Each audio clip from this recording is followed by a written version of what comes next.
A Prince of Bohemia. My dear friend, said Mme de la Baudre, drawing a pile of manuscript from beneath her sofa cushion, will you pardon me in our present straits for making a short story of something which you told me a few weeks ago? Anything is fair in these times. Have you not seen writers serving up their own hearts to the public, or very often their mistress' hearts? When invention fails, we are coming to this, dear. We shall go in quest of adventures, not so much for the pleasure of them, as for the sake of having the story to tell afterwards. After all, you and the Marquise de Rochefide have paid the rent, and I do not think from the way things are going here that I ever pay yours. Who knows, perhaps the same good luck that befell Mme de Rochefide may come to you. Do you call it good luck to go back to one's husband? No, only great luck come. I am listening. And Mme de la Baudre read as follows. Senia Splendid Salon, in the Rue de Chartres du Roule 1. Of the most famous writers of the day, discovered sitting on settee beside a very illustrious marquise with whom he is on such terms of intimacy as a man has a right to claim when a woman singles him out and keeps him at her side as a complacent souffre-douleur rather than a makeshift. Well, says she, have you found those letters of which you spoke yesterday?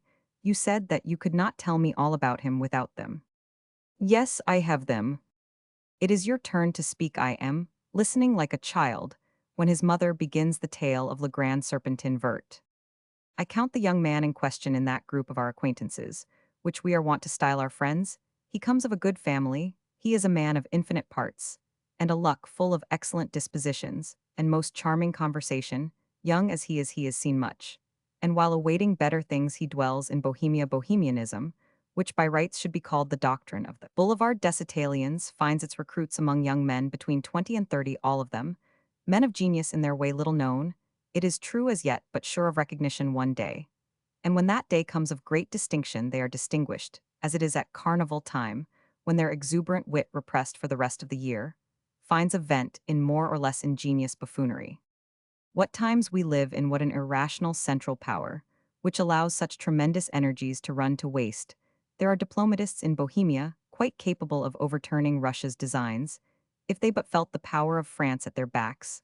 There are writers, administrators, soldiers, and artists in Bohemia, every faculty. Every kind of brain is represented there. Bohemia is a microcosm, if the Tsar would buy Bohemia for a score of millions, and set its population down in Odessa always, supposing that they consented to leave the asphalt of the boulevards. Odessa would be Paris with the year. In Bohemia, you find the flower doomed to wither and come to nothing, the flower of the wonderful young manhood of France, so sought after by Napoleon and Louis Roman XIV, so neglected for the last 30 years by the modern gerontocracy, that is blighting everything else. That splendid young manhood, of whom a witness so little prejudiced as Professor Tissot wrote on all sides, the emperor employed a younger generation in every way worthy of him, in his councils, in the general administration, in negotiations bristling with difficulties, or full of danger, in the government of conquered countries. And in all places, youth responded to his demands upon it. Young men were for Napoleon, the missi hominici of Charlemagne. The word Bohemia tells you everything. Bohemia has nothing and lives upon what it has hope, is its religion, faith in oneself. Its creed and charity is supposed to be its budget. All these young men are greater than their misfortune, they are under the feet of fortune, yet more than equal to fate, always ready to mount and ride, and if witty as a fulet and blithe, as only those can be that are deep in debt, and drink deep to match and final. If here I come to my point, thought lovers. And what lovers? Picture to yourself Lovelace and Henry Quater, and the Regent and Werther and Saint Priat and René, and the Marechal de Richelieu. Think of all these in a single man, and you will have some idea of their way of love.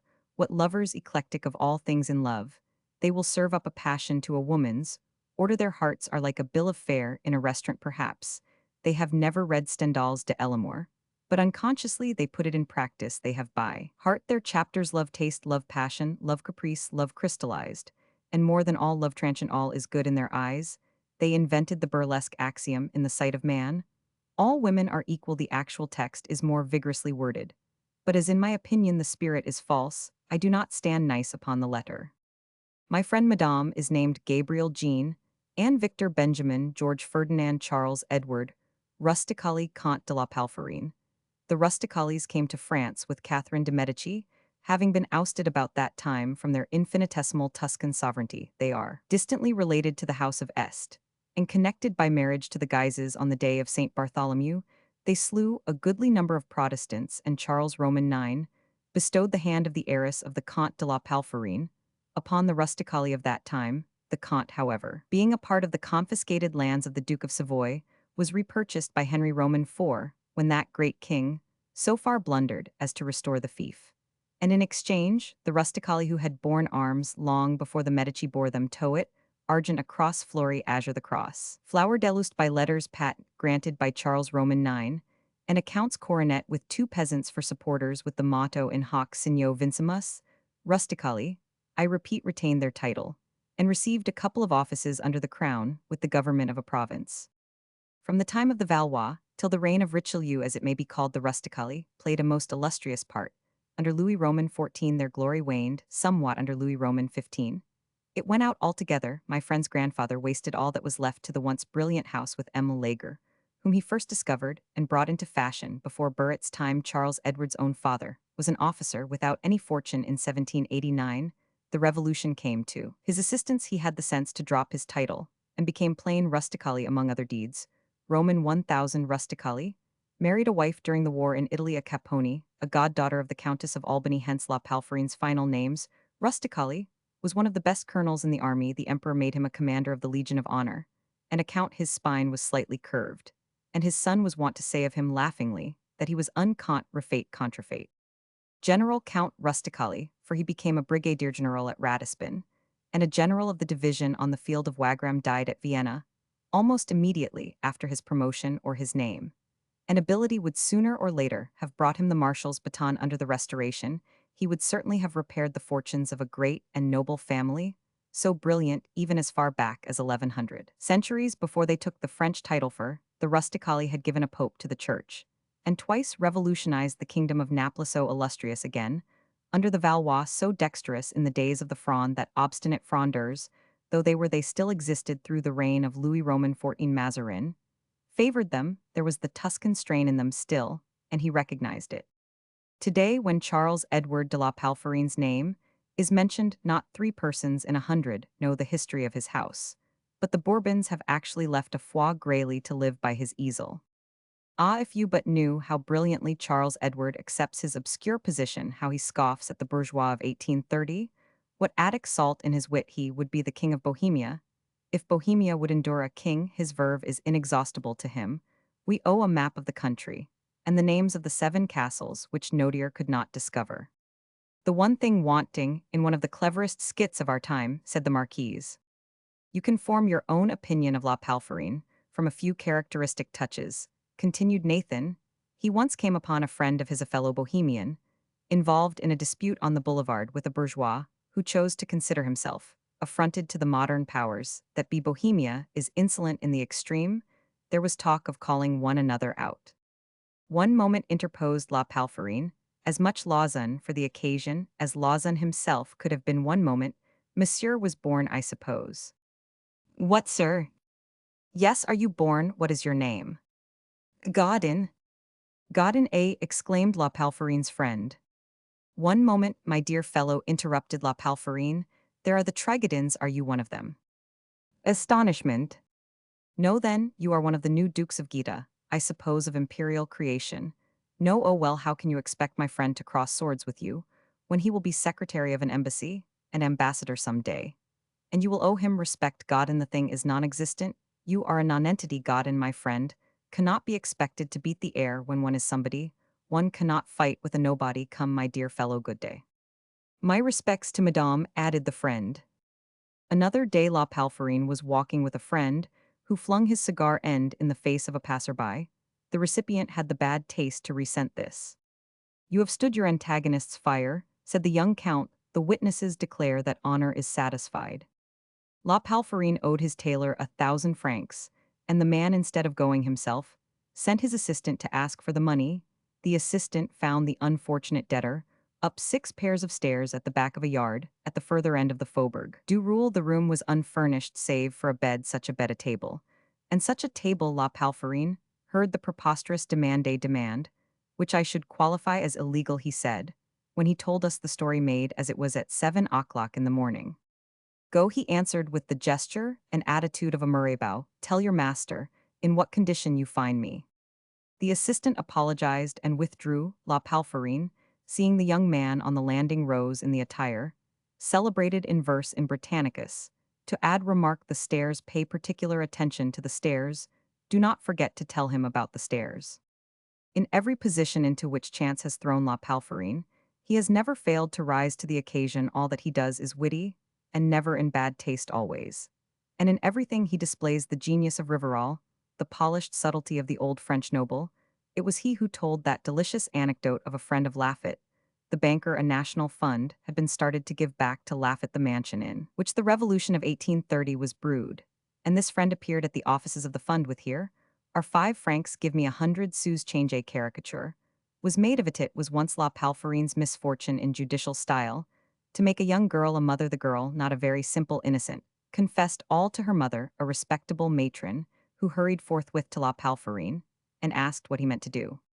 "Why, madame," said he, "I am neither a surgeon nor a midwife."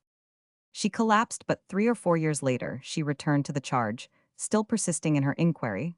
What did La Palferine mean to do?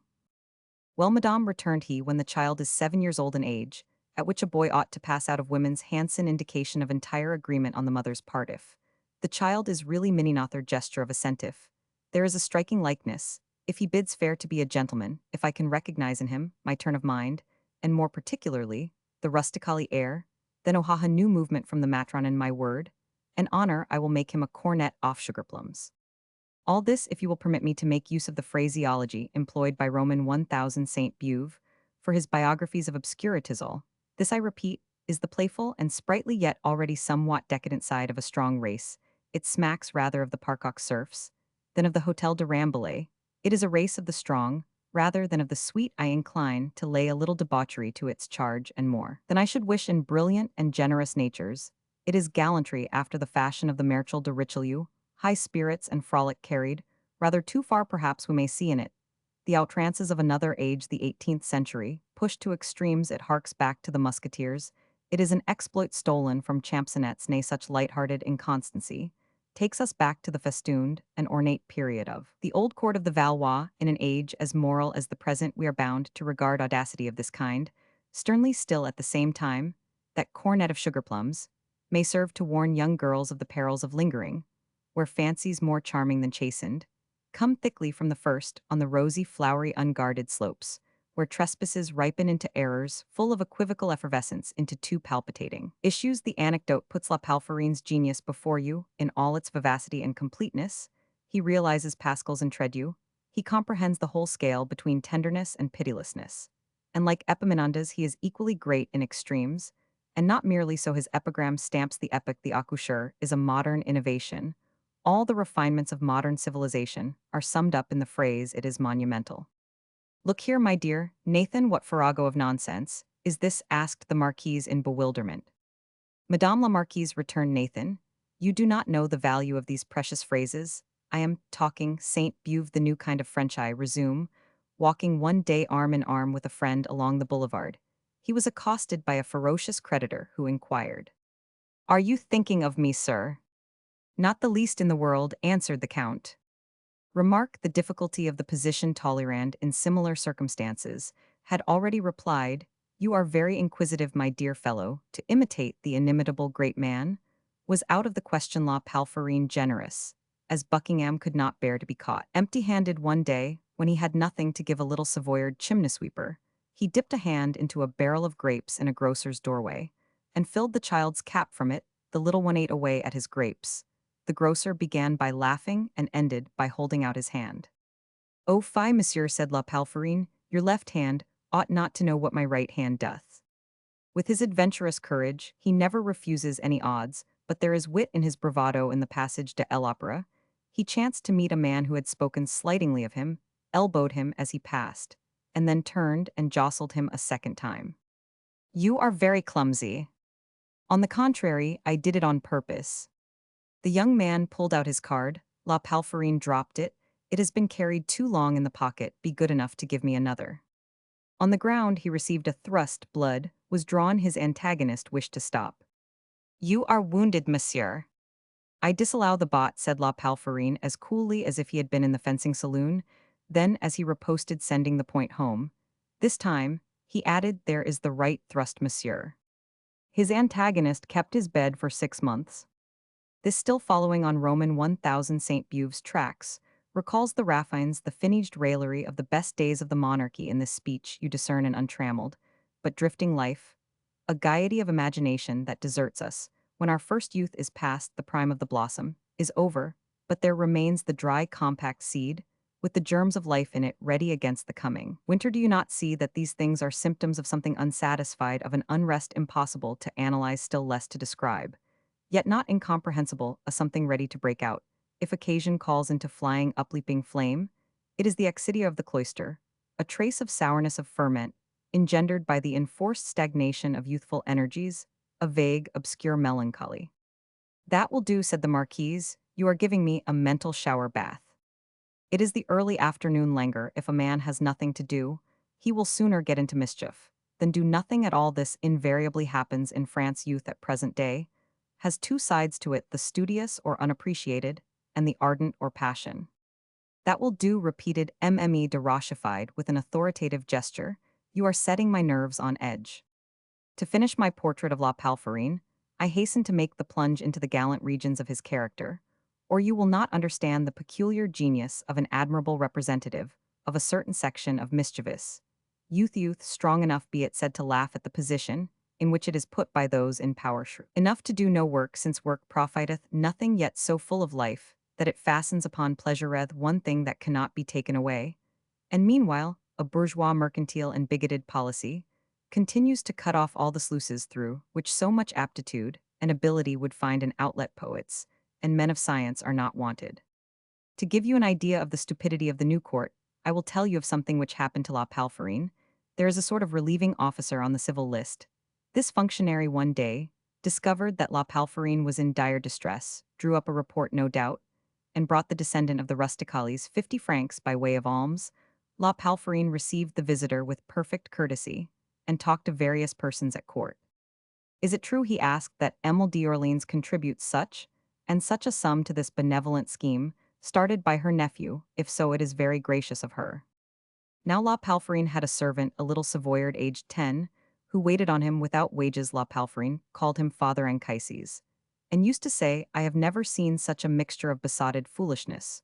With great intelligence, he would go through fire and water for me. He understands everything, and yet he cannot grasp the fact that I can do nothing for him. Anchises was dispatched to a livery stable, with instructions to hire a handsome brougham with a man in livery behind it. By the time the carriage arrived below, La Palferine had skillfully piloted the conversation to the subject of the functions of his visitor, whom he has since called the unmitigated misery man, and learned the nature of his duties and his stipend. Do they allow you a carriage to go about the town in this way? Though no. At that, La Palferine and a friend who happened to be with him went downstairs with the poor soul, and insisted on putting him into the carriage. It was raining in torrents. La Palferine had thought of everything. He offered to drive the official to the next house on his list, and when the almoner came down again, he found the carriage waiting for him at the door. The man in livery handed him a note written in pencil. The carriage has been engaged for 3 days. Count Rusticali. De La Palferine is too happy to associate himself with court charities by lending wings to royal beneficence. La Palferine now calls the civil list the uncivil list. He was once passionately loved by a lady of somewhat light conduct. Antonia lived in the Rue du Helder. She had seen and been seen to some extent, but at the time of her acquaintance with La Palferine, she had not yet an establishment. Antonia was not wanting in the insolence of old days, now degenerating into rudeness among women of her class. After a fortnight of unmixed bliss, she was compelled, in the interest of her civil list, to return to a less exclusive system, and La Palferine, discovering a certain lack of sincerity in her dealings with him, sent Madame Antonia a note which made her famous. Madame, your conduct causes me much surprise, and no less distress, not content with rending my heart with your disdain. You have been so little thoughtful as to retain a toothbrush which my means will not permit me to replace, my estates being mortgaged beyond their value. Adieu, too fair and too ungrateful friend, may we meet again in a better world. Charles Edward. Assuredly to avail ourselves, yet further of St. Buve's Babylonish dialect, this far outpasses the raillery of Sterne's sentimental journey, it might be Scarron without his grossness, nay. I do not know, but that Molière in his lighter mood would not have said of it as of Cyrano de Bergerac's best this is mine. Richelieu himself was not more complete when he wrote to the princess waiting for him in the Palais Royal, stay there my queen to charm the scullion lads. At the same time, Charles Edward's humor is less biting. I am not sure that this kind of wit was known among the Greeks and Romans. Plato, possibly upon a closer inspection, approaches it, but from the austere and musical side. No more of that jargon, the Marquise broke in print, it may be endurable, but to have it grating upon my ears is a punishment which I do not in the least deserve. He first met Claudine on this wise, continued Nathan. It was one of the unfilled days, when youth is a burden to itself days, when youth reduced by the overweening presumption of age, to a condition of potential energy and dejection, emerges therefrom like Blondet under the Restoration, either to get into mischief, or to set about some colossal piece of buffoonery half excused by the very audacity of its conception. La Palferine was sauntering cane in hand up and down the pavement between the Rue de Grammont and the Rue de Richelieu, when in the distance he descried a woman too elegantly dressed covered, as he phrased it with a great deal of portable property, too expensive, and too carelessly worn for its owner to be other than a princess of the court, or of the stage. It was not easy at first to say which. But after July 1830, in his opinion, there is no mistaking the indications. Princess can only be a princess of the stage. The count came up and walked by her side. As if she had given him an assignation, he followed her with a courteous persistence, a persistence in good taste, giving the lady from time to time, and always at the right moment, an authoritative glance which compelled her to submit to his escort anybody. But La Palferine would have been frozen by his reception, and disconcerted by the lady's first efforts to rid herself of her cavalier, by her chilly air, her curt speeches. But no gravity with all the will in the world could hold out long against La Palferine's jesting. Replies the fair stranger went into her milliner's shop. Charles Edward followed, took a seat, and gave his opinions and advice like a man that meant to pay this coolness, disturbed the lady, she went out. On the stairs, she spoke to her persecutor. Monsieur, I am about to call upon one of my husband's relatives, an elderly lady, Mme de Bonfilat. Ah, Mme de Bonfilat, charmed, I am sure I am going there. The pair accordingly went. Charles Edward came in, with the lady. Everyone believed that she had brought him with her. He took part in the conversation, was lavish of his polished and brilliant wit. The visit lengthened out, that was not what he wanted. Madame, he said, addressing the fair stranger, do not forget that your husband is waiting for us, and only allowed us a quarter of an hour. Taken aback by such boldness, which, as you know, is never displeasing to you women, led captive by the conqueror's glance, by the astute, yet candid air which Charles Edward can assume when he chooses, the lady rose, took the arm of her self-constituted escort, and went downstairs. But on the threshold she stopped to speak to him. Monsieur, I like a joke. And so do Roman one. She laughed. But this may turn to earnest. He added, it only rests with you. I am the Comte de la Palferine, and I am delighted that it is in my power to lay my heart and my fortune at your feet.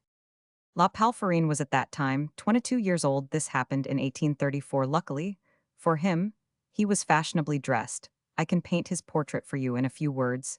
He was the living image of Louis Roman XIII, with the same white forehead and gracious outline. Of the temples, the same olive skin, that Italian olive tint, which turns white where the light falls on it, the brown hair worn rather long, the black real, the grave and melancholy expression. For La Palferine's character and exterior were amazingly at variance. At the sound of the name and the sight of its owner, something like a quiver thrilled through Claudine. La Palferine saw the vibration, and shot a glance at her out of the dark depths of almond-shaped eyes with purpled lids, and those faint lines about them, which tell of pleasures as costly as painful fatigue. With those eyes upon her, she said, your address. What want of address? Opshaw, she said, smiling, a bird on the bough. Goodbye, madame, you are such a woman as I seek, but my fortune is far from equaling my desire.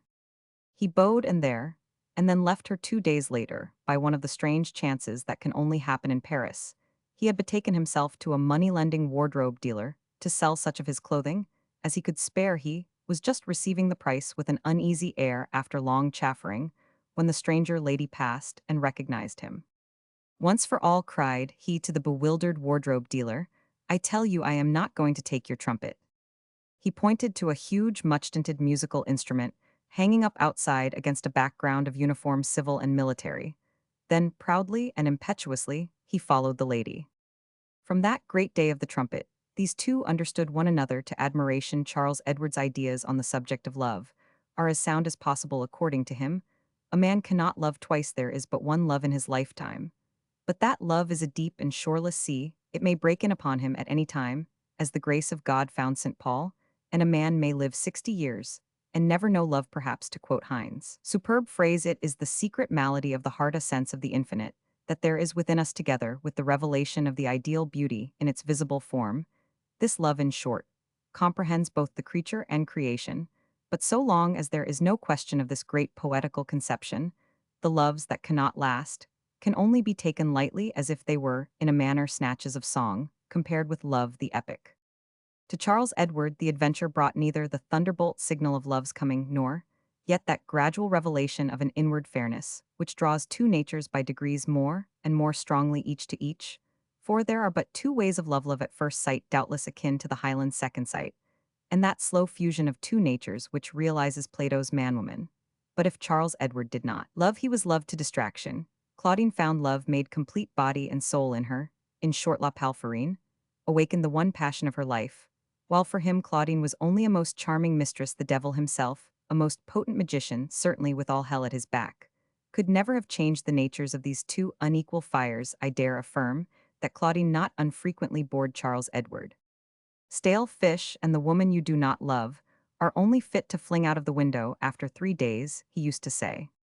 In Bohemia, there is little secrecy observed over these affairs. La Palferine used to talk a good deal of Claudine. But at the same time, none of us saw her nor so much as knew her name. For us, Claudine was almost a mythical personage. All of us acted in the same way, reconciling the requirements of our common life with the rules of good taste.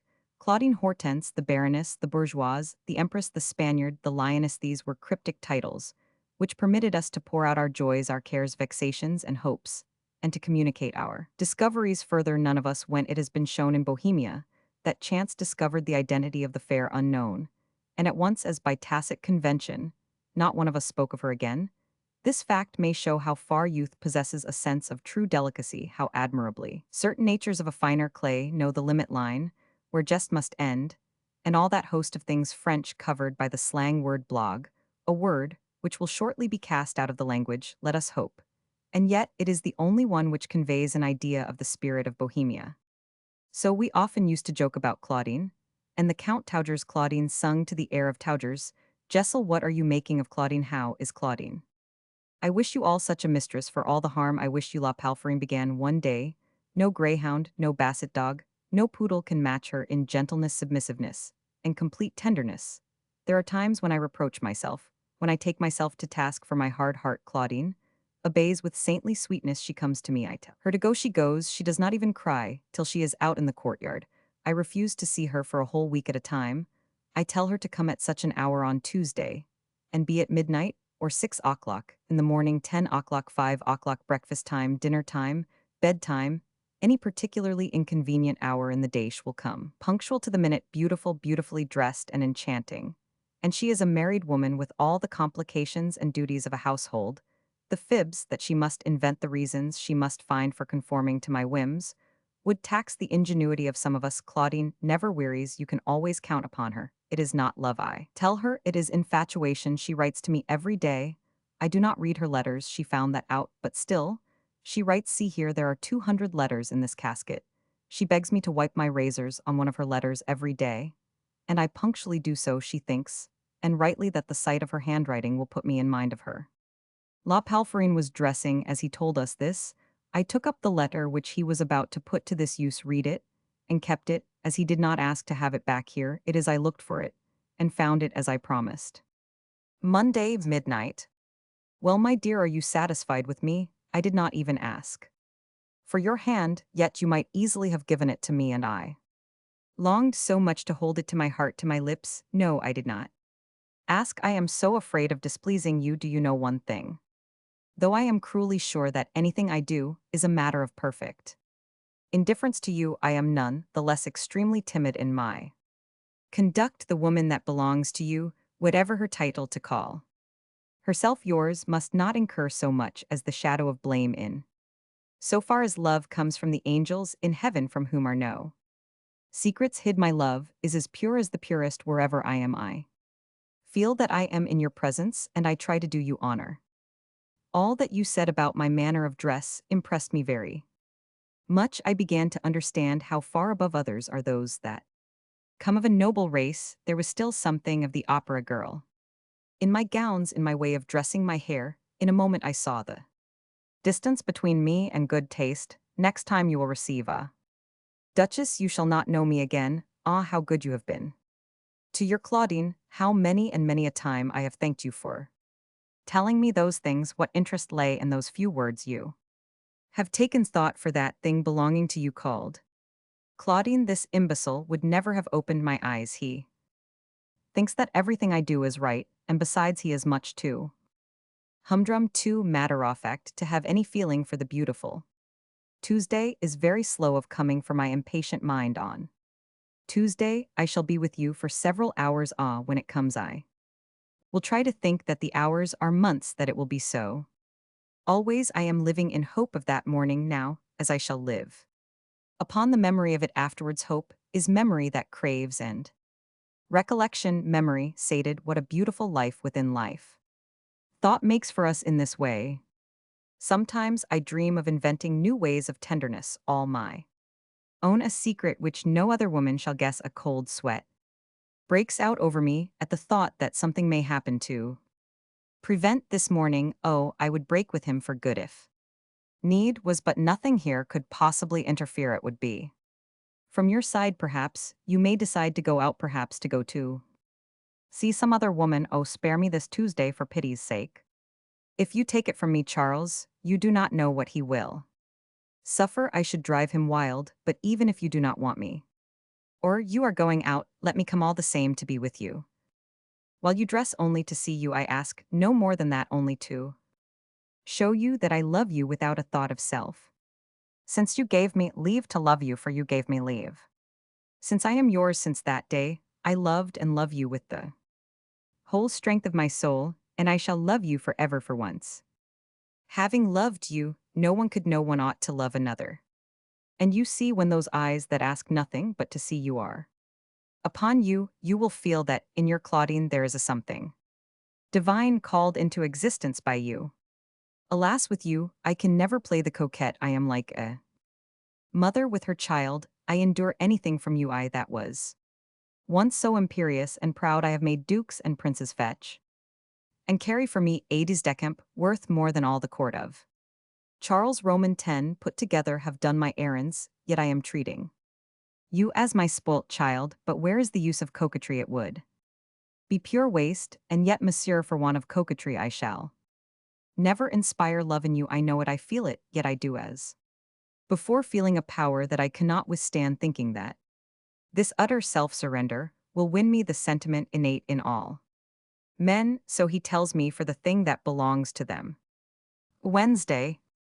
Ah, how darkly sadness entered my heart yesterday when I found that I must give up the joy of seeing you. One single thought held me back from the arms of death. It was thy will to stay away, was to do thy will, to obey an order from the. Oh, Charles, I was so pretty. I looked a lovelier woman for you than that beautiful German princess whom you gave me for an example, whom I have studied at the opera, and yet you might have thought that I had overstepped the limits of my nature. You have left me no confidence in myself. Perhaps I am plain after all. Oh, I loathe myself. I dream of my radiant Charles Edward, and my brain turns. I shall go mad, I know. I shall. Do not laugh, do not talk to me of the fickleness of women. If we are inconstant, you are strangely capricious. You take away the hours of love that made a poor creature's happiness for 10 whole days, the hours on which she drew to be charming and kind to all that came to see her after all. You were the source of my kindness to him. You do not know what pain you give him. I wonder what I must do to keep you, or simply to keep the right to be yours. Sometimes when I think that you never would come here to me with what delicious emotion I would wait upon you there, are other women more favored than Roman one, there are women to whom you say, I love you to me you have never said more than you are a good girl certain speeches. Of yours, though you do not know it gnaw at my heart clever men. Sometimes ask me, what I am thinking of my self-abasement, prostration of the poorest outcast in the presence of the Savior. There are still 3 more pages, you see La Palferine allowed me to take the letter with the traces of tears that still seemed hot upon it here, was proof of the truth of his story Marcas, a shy man enough with women, was in ecstasies over a second which he read in his corner, before lighting his pipe with it.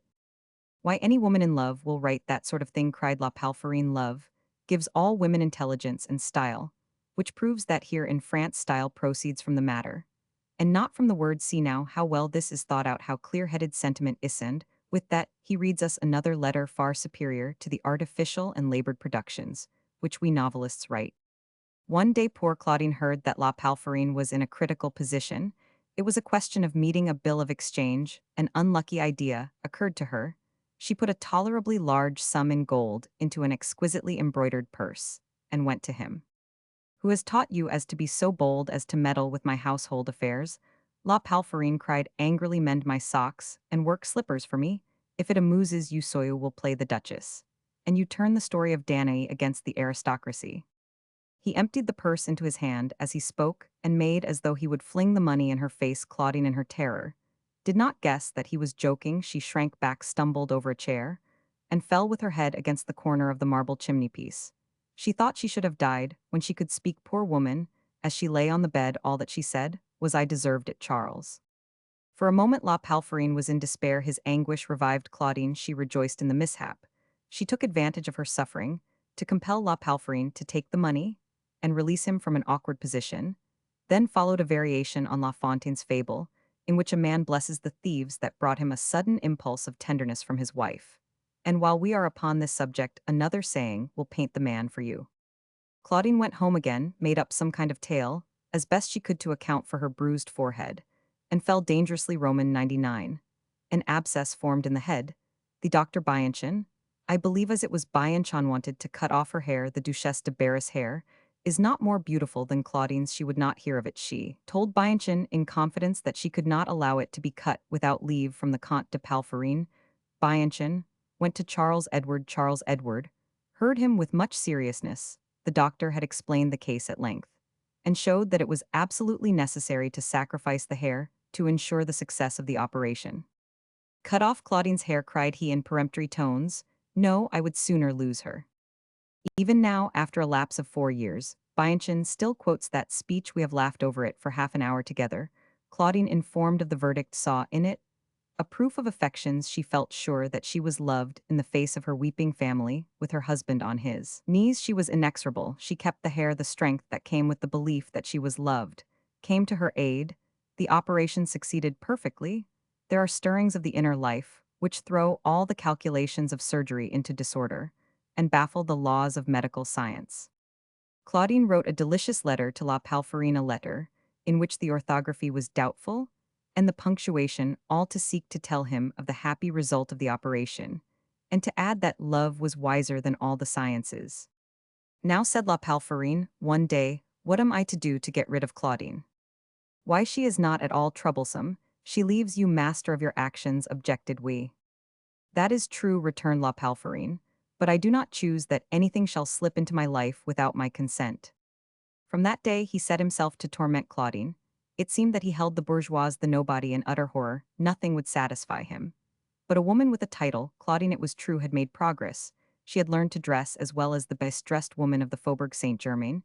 She had freed her bearing of the unhallowed traces. She walked with a chastened, inimitable grace. But this was not enough. This praise of her enabled Claudine to swallow down the rest. But one day La Palferine said, if you wish to be the mistress of one La Palferine, poor penniless, and without prospects, as he is, you ought at least to represent him worthily. You should have a carriage and liveried servants, and a title. Give me all the gratifications of vanity that will never be mine in my own person. The woman whom I honor with my regard ought never to go on foot. If she is bespattered with mud, I suffer. That is how I am made. If she is mine, She must be admired of all Paris, shall envy me my good fortune. If some little whippersnapper seeing a brilliant countess pass in her brilliant carriage, shall say to himself, who can call such a divinity his and grow thoughtful we, it will double my pleasure. La Palferine owned to us that he flung this program at Claudine's head simply to rid himself of her. As a result, he was stupefied with astonishment for the first, and probably the only time in his life. Dear, she said, and there was a ring in her voice that betrayed the great agitation, which shook her whole being, it is well all this shall be done, or I will die. She let fall a few happy tears on his hand as she kissed it. You have told me what I must do to be your mistress still, she added, I am glad. And then La Palferine told us. She went out with a little coquettish gesture, like a woman that has had her way. As she stood in my garret doorway tall and proud, she seemed to reach the stature of an antique sibyl. All this should sufficiently explain the manners and customs of the Bohemia, in which the young condottiere is one of the most brilliant figures, Nathan continued, after a pause now. It so happened that I discovered Claudine's identity, and could understand the appalling truth of one line, which you perhaps overlooked in that letter of hers. It was on this wise. The Marquise, too thoughtful now for laughter, bade Nathan go on, in a tone that told him plainly how deeply she had been impressed by these strange things, and even more plainly how much she was interested in La Palferine. In 1829, one of the most influential, steady, and clever of dramatic writers was Du Bruel. His real name is unknown to the public on the playbills. He is de Courcy. Under the Restoration, he had a place in the civil service. And being really attached to the elder branch, he sent in his resignation, bravely in 1830, and ever since has written twice as many plays to fill the deficit in his budget made by his noble conduct at that time. Du Bruel was 40 years old. You know the story of his life like many of his brethren. He bore a stage dancer, an affection hard to explain, but well known in the whole world of letters. The woman, as you know, was Tullia, one of the premier sujets of the Académie Royale de Musique. Tullia is merely a pseudonym like Du Bruel's name of de Courcy. For the 10 years between 1817 and 1827, Tullia was in her glory on the heights of the stage of the opera, with more beauty than education, a mediocre dancer, with rather more sense than most of her class. She took no part in the virtuous reforms which ruined the corps de ballet. She continued the Guimard dynasty. She owed her ascendancy, moreover, to various well-known protectors, to the Duc de Rhether, the Duc de Chaulieu's eldest son, to the influence of a famous superintendent of fine arts and sundry diplomatists, and rich foreigners during her apogee. She had a neat little house in the Rue Chauchet, and lived as opera nymphs used to live in the old days. Du Bruel was smitten with her about the time when the Duke's fancy came to an end in 1823. Being a mere subordinate in the civil service, Du Bruel tolerated the superintendent of fine arts, believing that he himself was really preferred after 6 years. This connection was almost a marriage. Tullia has always been very careful to say nothing of her family. We have a vague idea that she comes from Nanterre. One of her uncles, formerly a simple bricklayer or carpenter, is now, it is said, a very rich contractor. Thanks to her influence and generous loans, this fact leaked out through Du Bruel. He happened to say that Tullia would inherit a fine fortune sooner or later. The contractor was a bachelor. He had a weakness for the niece to whom he is indebted. He is not clever enough to be ungrateful, said she. In 1829, Tullia retired from the stage of her own accord at the age of 30. She saw that she was growing somewhat stouter, and she had tried pantomime without success. Her whole art consisted in the trick of raising her skirts after Noblet's manner in a pirouette which inflated them, balloon fashion, and exhibited the smallest possible quantity of clothing to the pit. The aged vestris had told her, at the very beginning, that this temp's well executed by a fine woman is worth all the art imaginable. It is the chestnut sea of dancing, for which reason he said the very greatest dancers, Camargo, Guimard, and Taglioni, all of them thin brown, and Planck, could only redeem their physical defects by their genius. Tullia, still in the height of her glory, retired before younger and clever dancers. She did wisely. She was an aristocrat. She had scarcely stooped below the noblesse in her liaisons. She declined to dip her ankles in the troubled waters of July. Insolent and beautiful as she was, Claudine possessed handsome souvenirs, but very little ready money. Still, her jewels were magnificent, and she had as fine furniture as anyone in Paris. On quitting the stage, when she, forgotten today, was yet in the height of her fame, one thought possessed her: meant Du Bruel to marry her. And at the time of this story, you must understand that the marriage had taken place. but was kept a secret. How do women of her class contrive to make a man marry them after 7 or 8 years of intimacy? What springs do they touch? What machinery do they set in motion? But however comical such domestic dramas may be, we are not now concerned with them. Du Bruel was secretly married, the thing was done. Kersey, before his marriage, was supposed to be a jolly companion. Now and again, he stayed out all night, and to some extent led the life of a bohemian. He would unbend at a supper party. He went out to all appearance to a rehearsal at the Opera Comique, and found himself in some unaccountable way at Dieppe or Baden or Saint Germain. He gave dinners, led the titanic, thriftless life of artists, journalists, and writers, levied his tribute on all the green rooms of Paris, and in short was one of us. Finot lausto dutilit, disraches, bixiu blondic couture, and des Lupeaulx tolerated him in spite of his pedantic manner and ponderous official attitude. But once married, Tullia made a slave of Du Bruel. There was no help for it. He was in love with Tullia, poor devil. Tullia, so he said, had left the stage to be his alone, to be a good and charming wife.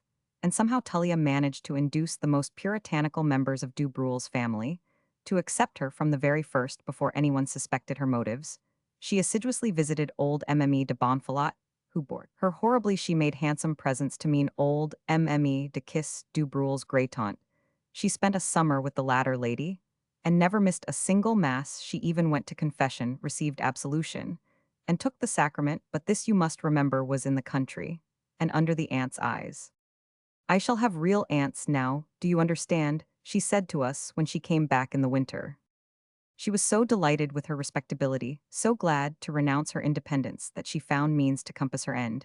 She flattered the old people. She went on foot every day to sit for a couple of hours with Mme du Bruel, the elder, while that lady was a la maintenance stratagem, which amazed Du Bruel.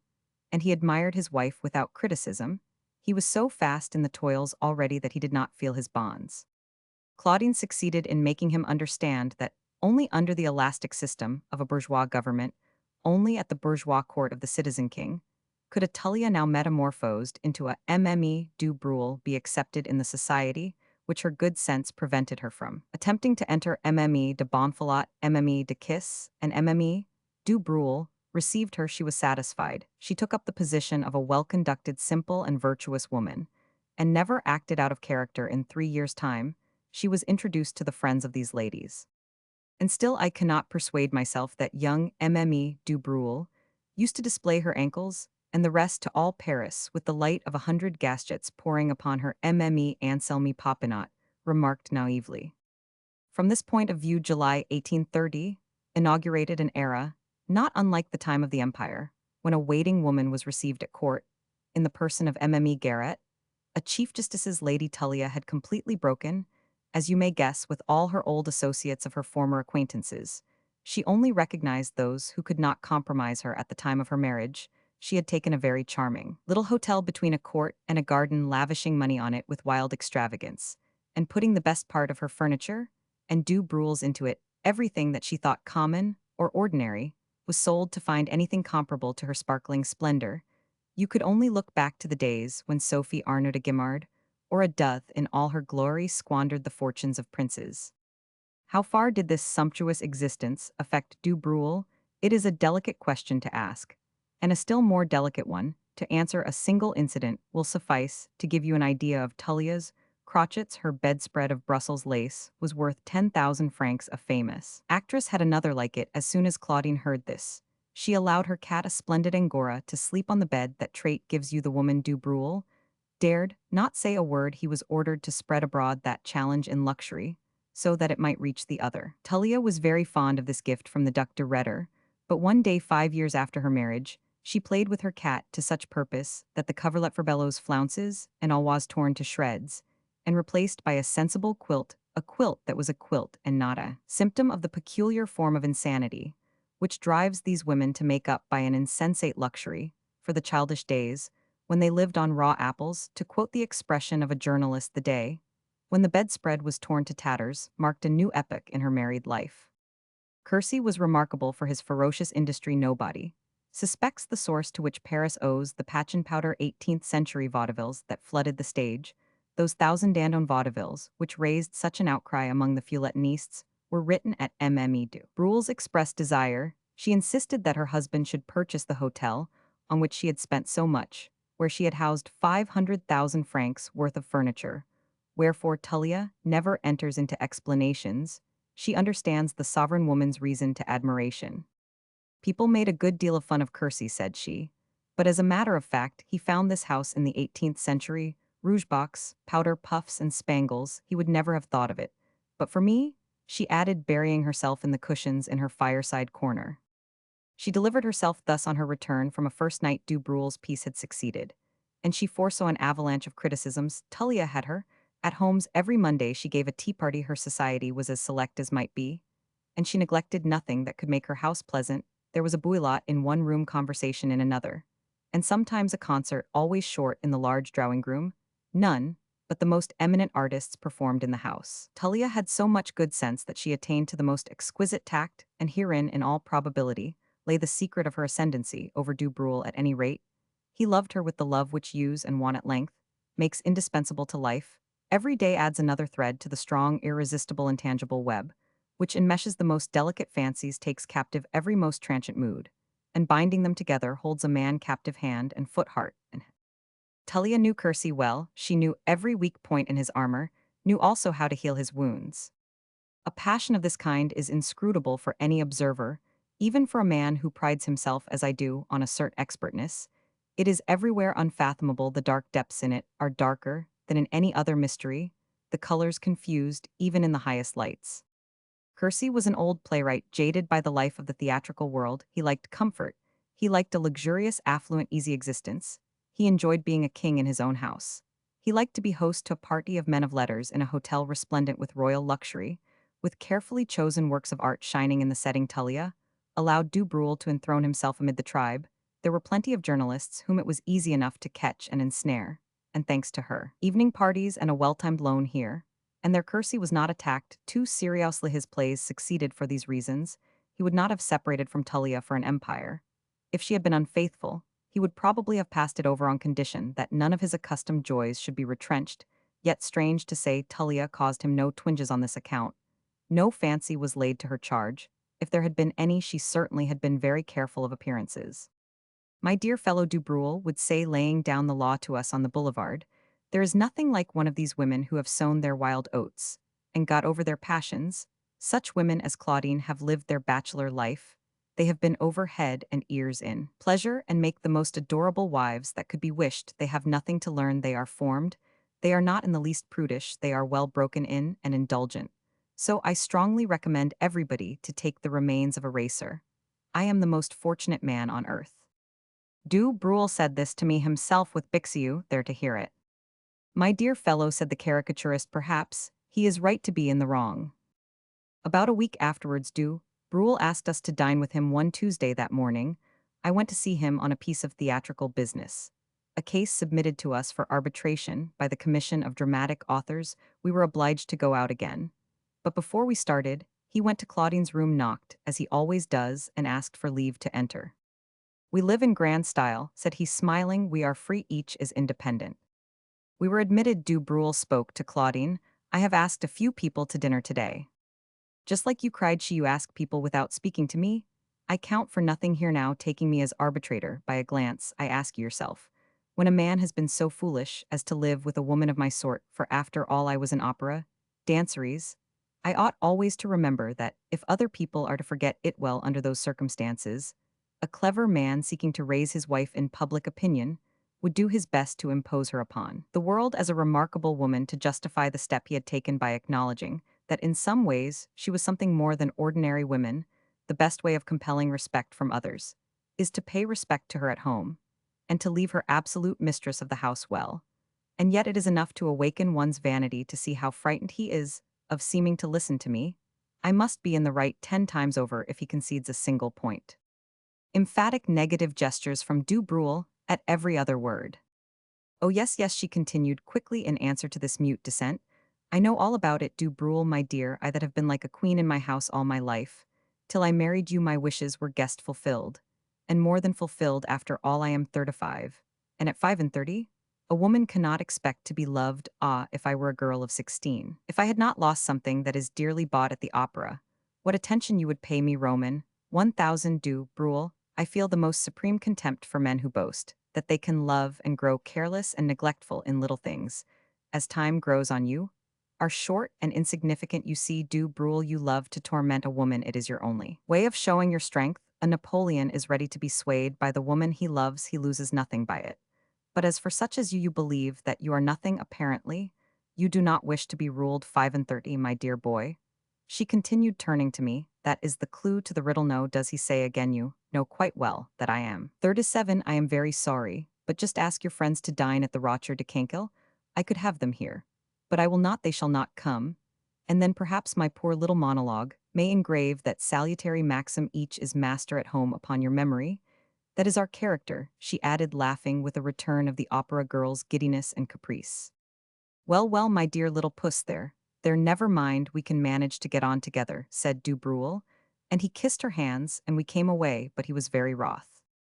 The whole way from the Rue de la Victoire to the boulevard, a perfect torrent of venomous words poured from his mouth like a waterfall in flood, but as the shocking language which he used on occasion was quite unfit to print the report is necessarily inadequate. My dear fellow, I will leave that vile shameless opera, dancer a worn-out jade, that has been set spinning like a top to every operatic air, a foul hussy, an organ-grinder's monkey, oh my dear boy. You have taken up with an actress, may the notion of marrying your mistress never get a hold on you, it is a torment, omitted from the hell of Dante, you see, look here. I will beat her, I will give her a thrashing, I will give it to her poison of my life. She sent me off like a running footman. By this time, we had reached the boulevard, and he had worked himself up to such a pitch of fury that the words stuck in his throat. I will kick the stuffing out of her. And why? My dear fellow, you will never know the thousand dandon fancies that slut takes into her head when I want to stay at home. She forsooth must go out when I want to go out, she wants me to stop at home. And she spouts out arguments and accusations and reasoning and talks, till she drives you crazy. Right means any whim that they happen to take into their heads, and wrong means our notion overwhelm them with something that cuts their arguments to pieces. They hold their tongues, and look at you as if you were a dead dog. My happiness, indeed, I lead the life of a yardog. I am a perfect slave, the little happiness that I have with her costs me dear, confound it all. I will leave her everything, and take myself off to a garret, yes, a garret and liberty. I have not dared to have my own way once in these 5 years. But instead of going to his guests, Kersey strode up and down the boulevard between the Rue de Richelieu and the Rue du Mont Blanc, indulging in the most fearful imprecations.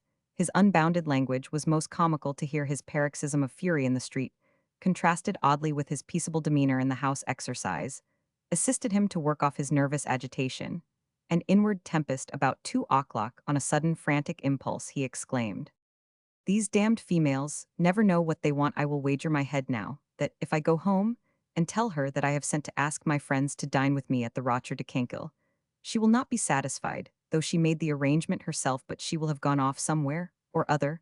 I wonder whether there is something at the bottom of all this, an assignation, with some goat, no, in the bottom of her heart she loves me.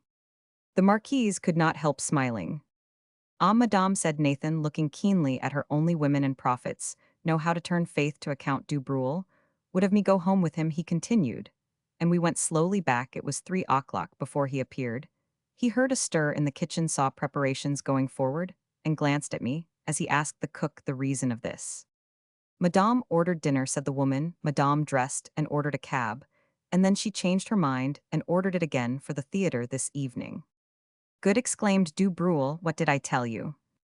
We entered the house stealthily. No one was there. We went from room to room until we reached a little boudoir and came upon Tullia in tears.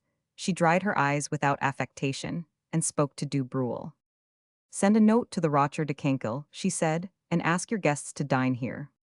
She was dressed as only women of the theater can dress, in a simple-made gown of some dainty material, neither too costly, nor too common, graceful and harmonious in outline. And coloring, there was nothing conspicuous about her, nothing exaggerate. The word, now dropping out of use to be replaced by the word artistic used by fools as current coin. In short, Tullia looked like a gentlewoman at 37. She had reached the prime of a Frenchwoman's beauty at this moment. The celebrated oval of her face was divinely pale. She had laid her hat aside. I could see a faint down like the bloom of fruit softening the silken contours of a cheek itself so delicate. There was a pathetic charm about her face with its double cluster of fair hair. Her brilliant gray eyes were veiled by a mist of tears. Her nose, delicately carved as a Roman cameo, with its quivering nostrils, her little mouth like a child's even now her long queenly throat with the veins standing out upon it, her chin flushed for the moment by some secret despair, the pink tips of her ears, the hands that trembled under her gloves, everything about her told of violent, feeling the feverish twitching of her eyebrows betrayed her pain. She looked sublime. Her first words had crushed Du Bruel. She looked at us both with that penetrating, impenetrable cat-like glance, which only actresses and great ladies can use. Then she held out her hand to her husband. Poor dear, you had scarcely gone before I blamed myself 1,000 times over. It seemed to me that I had been horribly ungrateful, I told myself. That I had been unkind. Was I very unkind? She asked, turning to me. Why? Not receive your friends, is it not your house? Do you want to know the reason of it all? Well, I was afraid that I was not loved, and indeed I was halfway between repentance and the shame of going back. I read the newspapers, and saw that there was a first night at the Variets, and I thought you had meant to give the dinner to a collaborator. Left to myself, I gave way. I dressed to hurry out after you were pet. Du Bruel looked at me triumphantly, not a vestige of a recollection of his orations contra Tullia in his mind. Well, dearest, I have not spoken to any one of them, he said. How well we understand each other, quoth she. Even as she uttered those bewildering sweet words, I caught sight of something in her belt, the corner of a little note thrust sidewise into it. But I did not need that indication to tell me that Tullia's fantastic conduct was referable to occult causes. Woman, in my opinion, is the most logical of created beings. The child alone, accepted in both, we behold a sublime phenomenon, the unvarying triumph of one dominant. Excluding thought, the child's thought changes every moment, but while it possesses him, he acts upon it with such ardor that others give way before him, fascinated by the ingenuity, the persistence of a strong desire. Woman is less changeable, but to call her capricious is a stupid insult. Whenever she acts, she is always swayed by one dominant passion, and wonderful it is to see how she makes that passion the very center of her world. Tullia was irresistible. She twisted Du Bruel round her fingers. The sky grew blue again. The evening was glorious, and ingenious writer of plays. As he is, he never so much as saw that his wife had buried a trouble out of sight. Such is life, my dear fellow, he said to me, ups and downs and contrasts. Especially life off the stage, I put in. That is just what I mean, he continued. Why? But for these violent emotions, one would be bored to death. Ah, that woman has the gift of rousing me. We went to the Variets after dinner, but before we left the house, I slipped into Du Bruel's room, and on a shelf among a pile of waste papers, found the copy of the Petites Affiches, in which, agreeably to the reformed law notice of the purchase of the house, was inserted the words stared me in the face. At the request of Jean-Francois Du Bruel and Claudine, Chaffrou, his wife, here was the explanation of the whole matter. I offered my arm to Claudine, and allowed the guests to descend the stairs in front of us. When we were alone, if I were La Palferine, I said I would not break an appointment. Gravely she laid her finger on her lips. She leant on my arm as we went downstairs, and looked at me with almost something like happiness in her eyes. Because I knew La Palferine, can you see the first idea that occurred to her? She thought of making a spy of me, but I turned her off with the light, jesting talk of Bohemia. A month later, after a first performance of one of Du Bruel's plays, we met in the vestibule of the theater. It was raining. I went to call a cab. We had been delayed for a few minutes. So that there were no cabs in sight, Claudine scolded Du Bruel soundly. And as we rolled through the streets, for she set me down at Florins, she continued the quarrel with a series of most mortifying remarks. What is this about? I inquired. Oh, my dear fellow, she blames me for allowing you to run out for a cab and thereupon proceeds to wish for a carriage. As a dancer, said she, I have never been accustomed to use my feet, except on the boards. If you have any spirit, you will turn out 4 more plays, or so, in a year. You will make up your mind that succeed they must when you think of the end in view, and that your wife will not walk in the mud. It is a shame that I should have to ask for it. You ought to have guessed my continual discomfort during the 5 years since I married you. I am quite willing, returned Du Bruel, but we shall ruin ourselves. If you run into debt, she said, my uncle's money will clear it off some day. You are quite capable of leaving me the debts and taking the property. Oh, is that the way you take it? Retorted she. I have nothing more to say to you. Such a speech stops my mouth. Whereupon Du Bruel poured out his soul, in excuses and protestations of love. Not a word did she say. He took her hands. She allowed him to take them. They were like ice, like a dead woman's hands. Tullia, you can understand, was playing to admiration the part of corpse that women can play to show you that they refuse their consent to anything and everything that, for you, they are suppressing soul, spirit, and life, and regard themselves as beasts of burden nothing. So provokes a man with a heart, as this strategy women can only use it with those who worship them. She turned to me. Do you suppose, she said scornfully, that a count would have uttered such an insult, even if the thought had entered his mind for my misfortune? I have lived with dukes' ambassadors and great lords, and I know their ways how intolerable it makes bourgeois life. After all, a playwright is not a Rastignac, nor a rhetor. Du Bruel looked ghastly at this 2 days afterwards. We met in the foyer at the opera, and took a few turns together. The conversation fell on Tullia. Do not take my ravings on the boulevard too, seriously said he. I have a violent temper. For 2 winters I was a tolerably frequent visitor at Du Bruel's house, and I followed Claudine's tactics closely. She had a splendid carriage. Du Bruel entered public life. She made him abjure his royalist opinions. He rallied himself. He took his place again in the administration. The National Guard was discreetly canvassed. Du Bruel was elected major and behaved so valorously in a street riot that he was decorated with the rosette of an officer of the Legion of Honor. He was appointed master of requests and head of a department. Uncle Chaffrou died, and left his niece 40,000 francs per annum, 3/4 of his fortune. Du Bruel became a deputy, but beforehand, to save the necessity of re-election, he secured his nomination to the Council of State. He reprinted divers archaeological treatises, a couple of political pamphlets, and a statistical work by way of pretext for his appointment to one of the obliging academies of the Institut. At this moment, he is a commander of the Legion, and after fishing in the troubled waters of political intrigue, has quite recently been made a peer of France and a count. As yet our friend does not venture to bear his honors. His wife merely puts La Comtesse du Bruel on her cards. The sometime playwright has the Order of Leopold, the Order of Isabella, the Cross of Saint Vladimir second class, the Order of Civil Merit of Bavaria, the Papal Order of the Golden Spurall, the lesser orders in short, besides the Grand Cross.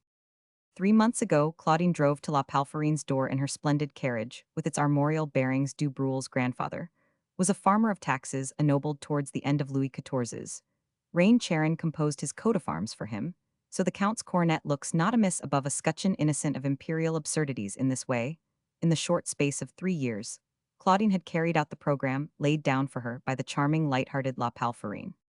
One day just above a month ago, she climbed the miserable staircase to her lover's lodging, climbed in her glory, dressed like a real countess of the Faubourg Saint-Germain. To our friends, Garrett La Palferine, seeing her, said, "You have made a peeress of yourself, I know.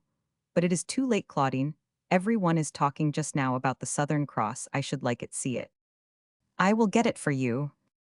La Palferine burst into a peal of Homeric laughter.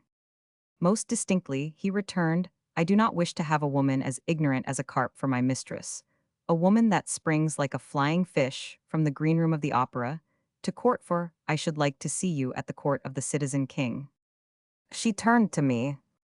"What is the Southern Cross?" she asked in a sad, downcast voice.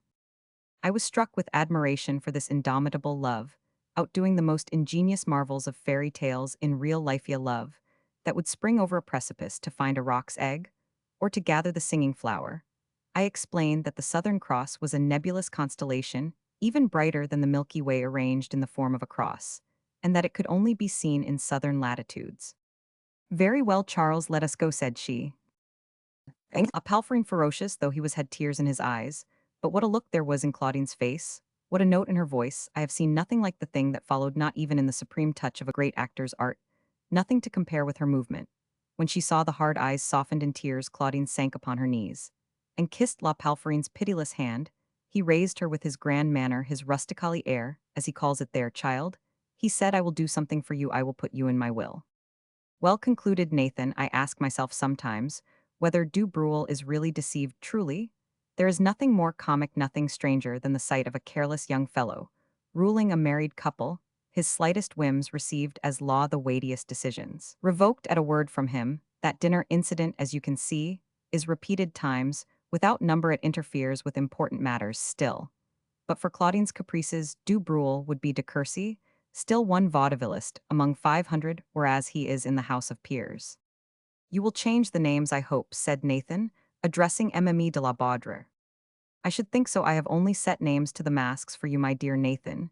She added in the poet's ear, I know another case on which the wife takes du Bruel's place. And the catastrophe queried Lausto, returning just at the end of Mme. de la Baudre's story. I do not believe in catastrophes. One has to invent such good ones to show that art is quite a match for chance, and nobody reads a book twice, my friend, except for the details. But there is a catastrophe, persisted Nathan. What is it? The Marquise de Rochefide is infatuated with Charles Edward. My story excited her curiosity. Oh, unhappy woman, cried Mme. de la Baudre. Not so unhappy, said Nathan, for Maxime de Trailles and La Palferine have brought about a rupture between the Marquis and Mme. Sconce, and they mean to make it up between Arthur and Beatrix.